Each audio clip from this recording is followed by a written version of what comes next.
Hello students, അപ്പോൾ C A ഇൻ്ററിൻ്റെ result ഇപ്പോൾ വന്നു. കുറച്ച് പേര് പാസ്സായി, കുറച്ച് പേര് കിട്ടിയിട്ടില്ല. കൂടുതൽ പേർക്കും കിട്ടിയിട്ടില്ല, കുറച്ച് പേര് മാത്രമാണ് പാസ്സാവുന്നത്. എപ്പോഴും നമ്മുടെ പ്രൊഫഷണൽ കോഴ്സിൻ്റെ റിസൾട്ട് അങ്ങനെയാണല്ലോ. അപ്പോൾ തോൽക്കുന്നവരെ സംബന്ധിച്ച് നമ്മൾ ശ്രദ്ധിക്കേണ്ട ഒരു കാര്യം, ഇതോടുകൂടി എല്ലാം തീർന്നു എന്നുള്ള സിറ്റുവേഷൻ ഒന്നും അല്ല.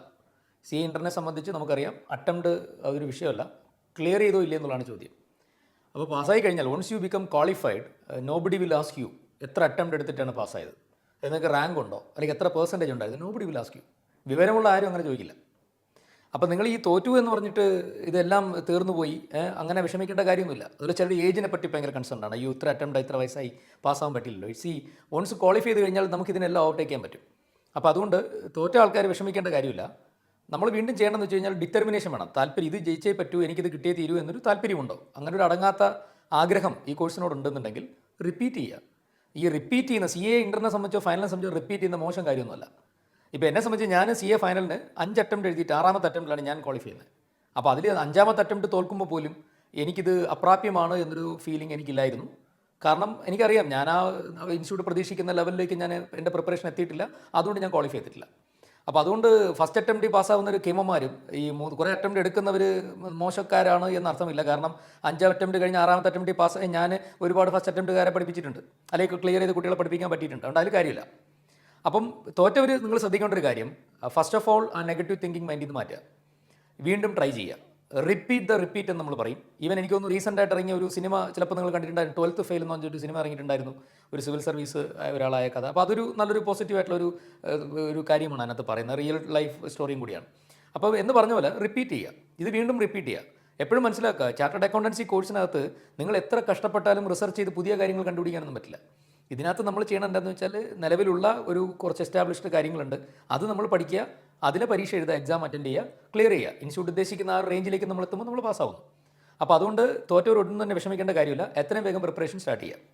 ഞാൻ കൈകാര്യം ചെയ്യുന്ന പേപ്പർ ടാക്സേഷനാണ്. ഇൻകം ടാക്സിൻ്റെ 50 മാർക്സിൻ്റെ ഏരിയയിൽ എനിക്ക് പറയാനുള്ള ഒരു അഡ്വൈസ് എന്ന് വെച്ചാൽ, ഫസ്റ്റ് ഓഫ് ഓൾ നമ്മൾ ഒരിക്കലും മറ്റൊരു പബ്ലിഷറുടെയോ മറ്റൊരു ഓതറുടെയോ ബുക്ക് അല്ലെങ്കിൽ അവരുടെ പ്രോബ്ലംസ് നോട്ട്സ് ഫോളോ ചെയ്യുന്നതിനേക്കാളും എപ്പോഴും നല്ലത് ICAയുടെ institute of chartered accountants of ഇന്ത്യയുടെ ഒഫീഷ്യൽ സ്റ്റഡി മെറ്റീരിയൽ, അതിലെ illustrations, practical questions, institute issue ചെയ്യുന്ന revision test paper, mock test paper, ഇൻസ്റ്റിറ്റ്യൂട്ടിൻ്റെ model case study and MCQ question booklet, that's more than enough. നിങ്ങൾ അത് തീർത്തതിന് ശേഷം മാത്രം ബാക്കി ഏരിയയിലേക്ക് പോവുക. ഇൻകം ടാക്സിൻ്റെ ടോപ്പിക്കിലേക്ക് വരുമ്പോൾ the most important chapter is PGBP ആണ്, profits and gains of business of profession.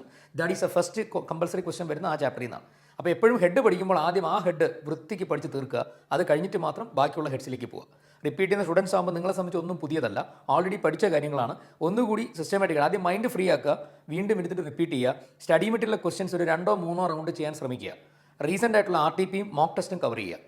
ഇൻസ്റ്റിറ്റ്യൂട്ടിൻ്റെ model question papers, ഇതിന് മുമ്പുള്ള പാസ്റ്റ് ഇയർ ക്വസ്റ്റ്യൻസ് ഉണ്ടെങ്കിൽ അതിൻ്റെ അപ്ഡേറ്റഡ് ആയിട്ടുള്ള ലേറ്റസ്റ്റ് സൊല്യൂഷൻസ്, അതായത് പുതിയ പ്രൊഫഷനിലേക്ക് അമെൻഡ് ചെയ്ത ക്വസ്റ്റ്യൻസ് അല്ലെങ്കിൽ അതിൻ്റെ സൊല്യൂഷൻസ് വർക്കൗട്ട് ചെയ്യുക. ഇത്രയേ ഉള്ളൂ, ഡെഫിനറ്റ്ലി ബ്രേക്ക് ചെയ്യാൻ പറ്റും.